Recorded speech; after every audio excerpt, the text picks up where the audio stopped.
Hi friends అందరికీ. ఈరోజు 29వ తారీఖు 12వ నెల 2025 సోమవారము. రాయచోటి మార్కెట్ టమోటా ధరలు, దిగుమతి అనేది ఏ విధంగా ఉంది, ఏలంపాట అనేది ఎలా జరిగిందో తెలుసుకుందామండి. దిగుమతి గురించి మాట్లాడుకుంటే దిగుమతి అనేది ఈరోజు చాలా తగ్గింది. నిన్నటిపైన క్వాలిటీ కూడా పర్వాలేదు, బాగా వచ్చింది ఈరోజు రాయచోటి మార్కెట్లో. ధర విషయానికి వస్తే క్వాలిటీ పరంగా ఏ విధంగా వెళ్ళాయో తెలుసుకుందాం. సూపర్ టాప్ ఈరోజు రాయచోటి మార్కెట్లో 1200 అండి. 25 కేజీల బాక్స్ 1200.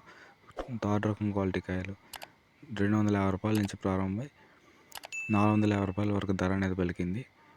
సెకండ్ రకం క్వాలిటీ విషయానికి వచ్చేసరికి 600 రూపాయల నుంచి ప్రారంభమై 1000 రూపాయల వరకు ధర అనేది పలికింది. ఇంకా సూపర్ టాప్ ఫస్ట్ క్వాలిటీ కాయలు 1100 రూపాయల నుంచి ప్రారంభమై 1200 రూపాయల వరకు ధర అనేది పలికింది. ఇంక ఈరోజు సూపర్ టాప్ రాయచూడి మార్కెట్లో 1200 25 కేజీల బాక్స్. ఇంక యావరేజ్ ప్రైస్ వచ్చి ఈరోజు 700 రూపాయలు, 800, 900 మార్కెట్ నడిచింది. ఓవరాల్గా సూపర్ టాప్ 1200 అండి ఈరోజు మార్కెట్లో.